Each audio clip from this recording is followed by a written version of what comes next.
Bonjour à tous, donc aujourd'hui on analyse la sixième ronde de N2 adulte. Donc c'était le match Tremblay contre Lille, donc à Tremblay. Bon, pour l'instant on est à 5 victoires en 5 matchs, normalement ça devrait aller pour la montée. Moi aussi j'en suis à 5 victoires en 5 parties. Et donc je suis table 5 contre Allemand, donc bon il est 1799, j'ai les blancs. L'équipe aussi a pas mal d'élo d'avance par rapport à l'équipe adverse, donc comme vous le voyez là j'avais environ 240 élos d'avance. C'est environ ça sur tous les échiquiers, environ 200, à peu près ça. Du coup, normalement, le match, on devrait le gagner. Mais donc, on va voir comment ça s'est passé. Du coup, donc j'avais les blancs. Je joue donc E4, il me joue C5, donc la sicilienne. Je lui joue cavalier F3. Et là, il me joue G6. Alors, G6, pour ceux qui ont vu un peu les dernières vidéos de la chaîne, quand je faisais des analyses de mes parties IRL, on me l'avait déjà joué à la 4 ou à la 5ème ronde de N2 adulte. Je m'en souviens plus c'était laquelle. 4 ou 5. Je m'en souviens plus c'était quel. Je sais que c'était à Tremblay le match aussi. C'était contre un 1800 et quelques aussi. Du coup, il m'avait déjà joué G6. Et à l'époque, j'avais joué une Kia. Donc pour ceux qui s'en souviennent, avec D3, G3, fou G2, cavalier D2, petit roc. Bon, je joue souvent ça contre G6. Et là aujourd'hui, bon, sans trop connaître, je me suis dit, allez, on va arrêter de jouer des Kia. C'est vrai que ça me réussit bien parce que comme vous l'avez vu avec la Kia, vraiment, je perds vraiment très rarement. C'est même là-dessus que j'ai fait mes meilleurs perfs IRL. Du coup, je me dis, bon, allez, on va changer un peu, on va jouer D4 pour avoir des positions plus ouvertes et que ça change un peu des parties d'habitude. Du coup, D4, donc pas trop de choix, il prend parce que s'il veut défendre son pion, je vais juste le déroquer facilement et il n'y aura pas forcément gros soucis pour moi. Du coup, ici, il fait donc pion prend, je fais cavalier prend, on active le cavalier au centre. Faut savoir qu'ici, la variante la plus jouée, c'est dame prend. Dame prend, les noirs vont développer leur cavalier en F6 pour enlever la menace sur la tour. Et même si je veux jouer E5 pour que le cavalier bouge et que je puisse avoir une découverte sur la tour, il va juste faire cavalier C6. Et donc ça, c'est une des lignes principales. Moi ici, en fait, je me suis dit, allez, on va essayer de jouer des choses qu'il connaît pas trop. Donc je fais cavalier prend. Cavalier prend, il fait un coup plutôt logique, cavalier F6. Il vient directement mettre la pression sur le pion E4. Je vais donc le défendre avec cavalier C3. Logique, on développe, on défend. Et là, il fait un coup qui peut paraître plutôt logique, mais en fait, ça va être une erreur. Ça va pas être une erreur, mais humainement, ça va être une erreur. Je vous explique pourquoi. Ici, on aurait pu jouer plusieurs coups différents. On aurait pu jouer fou G7 pour mettre le fou en fianchetto, jouer D6 pour enlever les menaces de E5, ou jouer ce qu'il a joué, cavalier C6, qui n'est pas hyper bon. Du coup, cavalier C6, c'est quoi le problème? En fait, directement, je vais venir prendre le cavalier, c'est la partie. Il va faire B prend. En fait, B prend, c'est une erreur, pourquoi? Parce que B prend directement, comme on va le voir dans la partie, j'ai fait E5 et le cavalier va devoir directement repartir en G8. Il n'avait pas peur de ça, mais c'est quand même un gros souci. Ici, en fait, il fallait faire D prend. Mais humainement, D prend, on se dit pas trop que c'est le coup logique. Parce que après dame prend dame, roi prend et fou F4 par exemple, on peut remarquer que je vais pouvoir vite faire grand roc et gagner un temps. Imaginons il fait fou G7. Je vais pouvoir vite faire grand roc, avoir le roi à l'abri, mes pièces qui sont toutes développées après fou C4. Et en fait, mes deux fous sont extrêmement forts et c'est extrêmement simple à jouer pour moi. C'est donc pour ça que je pense qu'il s'est dit, ok, je vais juste faire B prend, et sur E5, je fais cavalier G8. Et mon cavalier, je pourrais le recycler plus tard, par exemple en F5. Ou alors, à l'aide de E6, cavalier là, ou cavalier D5. Le problème ici, bien sûr, c'est que dès qu'il va faire cavalier H6, il pourra jamais venir en F5 parce que j'aurai directement des plans avec fou D3 ou G4. Et s'il fait E6, pour passer comme ça, le problème de E6, c'est qu'il va il va créer des très mauvaises cases noires. Je vais pouvoir mettre mon cavalier dessus. Du coup, ici, je fais dame F3. Dame F3, le plan est illogique. C'est de mettre son fou en C4, menacer d'un prend F7 et l'obliger à faire ce E6 qui est un très mauvais coup. Du coup, il va faire fou G7, il continue son développement logique, et là, je fais fou C4. Je menace mat en 1, donc là, il y a plusieurs façons de le parer. Soit on joue E6, c'est pas la partie, mais sur E6, moi j'aurais été très content, j'aurais sûrement fait fou F4 par exemple, avec l'idée de faire grand roc, cavalier E4, cavalier D6. Et on remarque que les blancs sont extrêmement mieux. Il aurait pu jouer aussi F6 pour enlever la menace. Le problème de F6, c'est que je peux soit le déroquer directement, soit continuer mon avantage, peut-être en... Ouais, non, je peux en le déroquant, je pense. Ah, il aime pas trop l'ordi. Il conseille quoi ici? Ah, je pense qu'il conseille fou F4, je pense. Il conseille fou B3. Il a quoi contre fou F4? Ok, fou F4 c'est jouable. Il dit que c'est pas mauvais. Parce qu'en fait, ce que j'ai vu surpris, c'est qu'il y a fou prend. Et en fait, s'il prend mon fou, il y a mat. Mais voilà, en fait, F6, ça m'aurait arrangé aussi. Et en fait, un coup qu'on m'a proposé à l'analyse, par d'autres joueurs de son équipe, c'est D5. Mais D5 directement, je savais que c'était mauvais, parce qu'après pion prend, il est obligé de faire dame prend, sinon il perd le pion C6. Du coup, dame prend. En fait, j'irai directement fou F4. D'ailleurs, il y a dame prend F7 direct. Non, c'est peut-être pas là-dessus qu'on m'avait proposé D5. C'était peut-être après. Ouais, c'était peut-être après qu'on m'avait proposé D5. Mais du coup, voilà. En fait, il a pas trop le choix, donc ici, il fait F5. Il fait F5 ici, et j'ai déjà un sacré bel avantage. Hein. J'ai déjà un sacré bel avantage. On peut remarquer un avantage de développement assez considérable. Plus d'espace. Des mauvaises pièces. Voilà, franchement, j'ai zéro souci. Et donc là, en fait, je vais faire G4.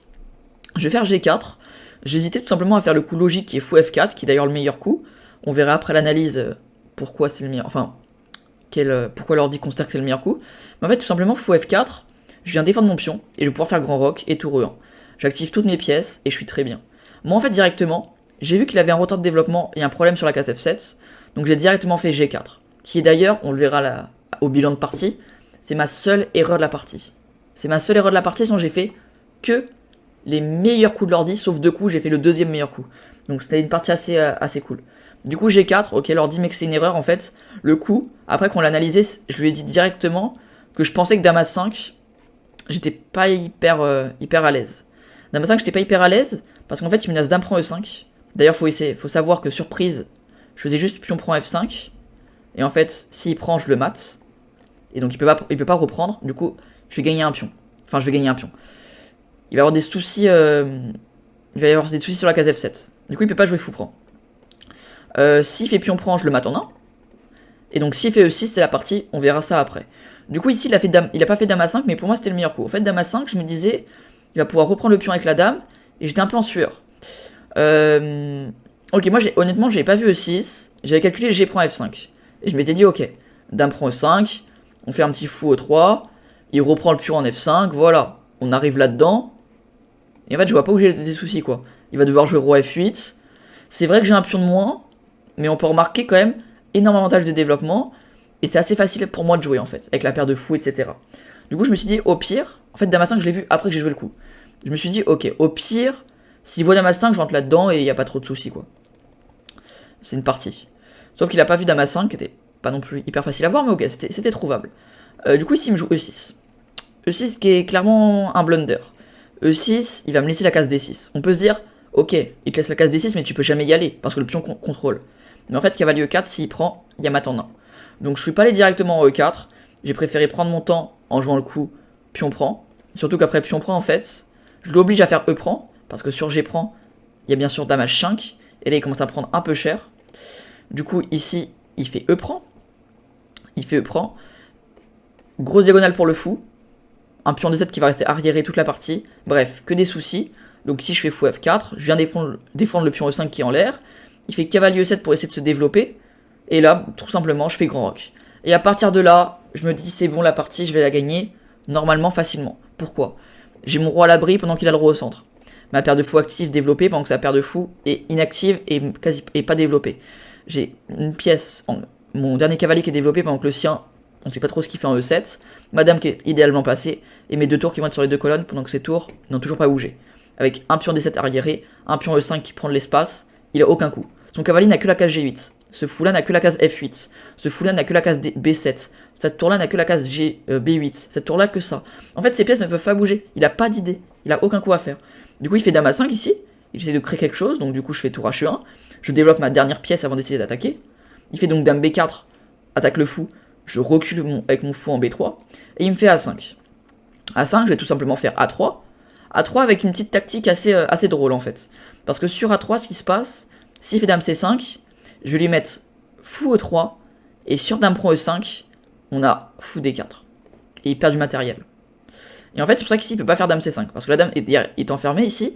Il est obligé de faire dame prend E5. Du coup, ici, il fait dame B7 directement. Dame B7. Du coup, je fais fou G5. Fou G5, je menace de le déroquer. Je menace aussi de faire cavalier E4 et d'aller le mater comme ça. Plein de menaces. Il fait donc dame C7 pour mettre une pression sur le pion E5. Mais moi, je lui dis, prends mon pion E5, c'est gratuit. Je lui fais cavalier E4. Cavalier E4, c'est quoi l'idée? S'il fait fou prend, c'est la partie. Je lui fais cavalier F6 et je l'expliquerai juste après. Il y a pas mal de tactiques intéressantes. Et en fait, s'il fait rien, je vais juste lui mettre tout simplement.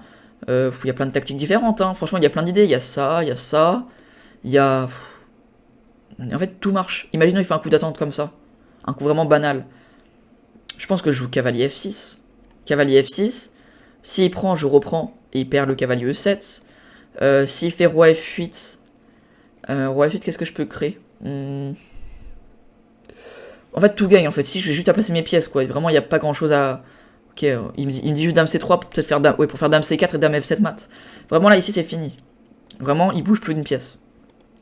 Du coup, il fait fou prend E5. Je fais donc cavalier F6. Il fait donc roi D8. Et là, s'il faisait roi F8, il y avait mat en 1. Fou H6. Le roi ne peut pas bouger. Il est contrôlé par toutes les cases. S'il faisait fou prend, je faisais juste fou prend. Et je gagnais le cavalier qui peut plus être défendu. Donc c'est fini aussi. Donc ici il fait roi D8, qui paraît être le coup le plus logique. Ici je fais donc cavalier G8, qui est G8 avec l'idée de venir prendre ce cavalier en E7, qui peut plus être défendu. Parce que d'ailleurs sur fou D6, il y a une petite tactique intéressante. C'était quoi ici? Ok non, tour prend, je crois pas que ça marchait. Je crois que fallait juste faire cavalier prend ici. Ouais, cavalier prend tout simplement. Et s'il fait fou prend, on peut tout simplement faire fou prend, roi E8, fou D6. Et c'est fini. Du coup ici il peut pas faire fou D6, donc il va faire tour prend. Je vais donc reprendre la tour. Donc là, il me donne une première qualité. Et là il me fait D5. Et là, je vais enchaîner 2 sacrifices. C'est fou prend D5. Fou prend D5, qu'est-ce qui se passe? Cavalier prend, il peut pas les clouer. Donc coup logique, s'il fait rien, bah je vais juste... voilà, la partie est finie quoi. Et s'il prend, je vais tout simplement juste faire soit dame prend, soit tour prend. Peut-être dame prend. Il va devoir faire roi E8. Et je vais pouvoir juste prendre le fou. Et menacer d'ailleurs mat en 1. Parce que le cavalier est cloué. Du coup là la partie est finie. C'est pour ça qu'ici il fait roi E8. Et sur roi E8 je refais un sacrifice. Tour prend E5. Tour prend E5. Donc s'il reprend mon fou toujours ici. Toujours même histoire. Je fais dame prend. Avec menace de mat en 1. Tout est défendu. On peut remarquer que j'attaque la tour et le mat. La partie est finie. S'il fait... Qu'est-ce qu'il peut faire d'autre? Bah s'il fait rien, bah c'est fini. Je fais juste fou prend ou tour prend. Du coup seul coup, dame prend E5. Et donc là je fais fou prend C6. Sur fou prend C6 il abandonne. Pourquoi il abandonne? Parce que tout simplement, bon l'ordi a mis une variante par exemple ici. Roi F7. Bah en fait j'allais juste prendre la tour. Et en fait je remarque que j'ai une tour de plus. Une tour et un pion même. Voilà, la partie est clairement finie. C'est même moi qui va venir le mater quoi. Voilà, la partie est vraiment... elle est finie quoi. La partie est clairement finie. Du coup il s'est arrêté à fou prend C6. Il a abandonné. 24 coups. Donc partie plutôt intéressante. On va faire le bilan de partie. Pour voir où j'ai fait des erreurs. Si j'en ai fait. Du coup moi j'ai déjà vu le bilan de partie, je crois que j'ai 93 de précision, avec une seule gaffe, et sinon quasiment que des meilleurs coups. Je crois d'ailleurs que j'ai 2 coups brillants si je dis pas de bêtises. Ouais, 93,4. Voilà, donc 2 coups brillants, un très bon coup, 13 meilleurs coups, donc seulement 2 coups excellents, donc c'est les 2 coups qui n'ont pas été les meilleurs de la partie. Sinon je jouais que les meilleurs coups du début à la fin, sauf 2 coups excellents, donc excellent c'est le deuxième meilleur coup de l'ordi, 5 théoriques, donc la théorie, et j'ai juste fait donc la gaffe G4. On va regarder ça depuis le début. Du coup voilà, théorie, et là cavalier prend. Donc je sors de la théorie en jouant le meilleur coup, E5 meilleur coup, et là dame F3 c'est un de mes 2 coups qui n'est pas enfin un de mes 3 coups qui n'est pas le meilleur. Donc là fou C4, meilleur coup, et là G4. Donc G4 c'est ma gaffe, comme je vous l'ai dit il faut juste que je fasse fou F4. Parce que si en fait il a dame A5 qui est compliqué. Du coup E6, il voit pas dame A5, meilleur coup, meilleur coup, meilleur coup, meilleur coup, meilleur coup, meilleur coup, meilleur coup. Brillante move, parce que s'il prend, il y a mat. Et s'il prend pas, bah je mets cavalier F6. Meilleur coup. Ah, cavalier G8, ok. Cavalier G8, c'est mon deuxième, enfin mon troisième pas meilleur coup. Donc là, en fait, il fallait faire cavalier prend D7, me dit l'ordi. Et sur fou prend D7, on fait fou E6. Et donc l'idée, donc tout simplement, on va pouvoir venir faire tout ça. Et ramasser tout simplement tout le matériel, comme ça. Et on va arriver là-dedans avec dame tour contre tour tour. Donc assez facile à gagner. Ok. Bon du coup moi j'ai pas joué ça. Ici moi j'ai joué... Tac tac tac. J'ai joué cavalier G8. Prise. Fou prend meilleur coup. Là fou prend D5. Brillante move toujours. Encore une fois pour les mêmes raisons que j'ai dit juste avant. Roi E8. Tour prend D5 meilleur coup. Et fou prend C6 meilleur coup. Donc voilà. Une game plutôt cool dans l'ensemble. Mais bravo d'avoir complété ce bilan de la partie. D'après cette partie, j'ai quelques exercices d'entraînement à vous proposer. Ah, on me propose de l'entraînement. On va aller voir ça. Du coup, voilà. Donc, j'espère qu'en tout cas, cette partie vous aura plu. Plutôt propre. Après avoir enchaîné un mauvais tournoi à l'Île-de-France, comme vous l'avez sûrement vu. J'ai perdu 100 points Elo à l'Île-de-France. Donc, je suis passé 1940. Et donc là, avec ma victoire en N1 jeune contre un 1500. celle aujourd'hui contre Allemand, et peut-être celle de la prochaine vidéo contre un 1935, vous le verrez ça dans quelques jours, je pourrais déjà être vers 1660-65 si j'arrive à bien gagner cette prochaine partie aussi. Du coup, on remonte doucement. Après, je vais avoir encore une fois quelques matchs d'interclub qui me permettront peut-être de monter jusqu'à 19,90. Et ensuite, 2 petits tournois de 5 et 6 rondes avec l'objectif d'aller chercher les 2050-2100 avant de partir 3 mois au Canada. En tout cas, j'espère que la vidéo vous aura plu. Si c'est le cas, n'hésitez pas à liker, la partager, la commenter. Et moi, je vous dis à bientôt.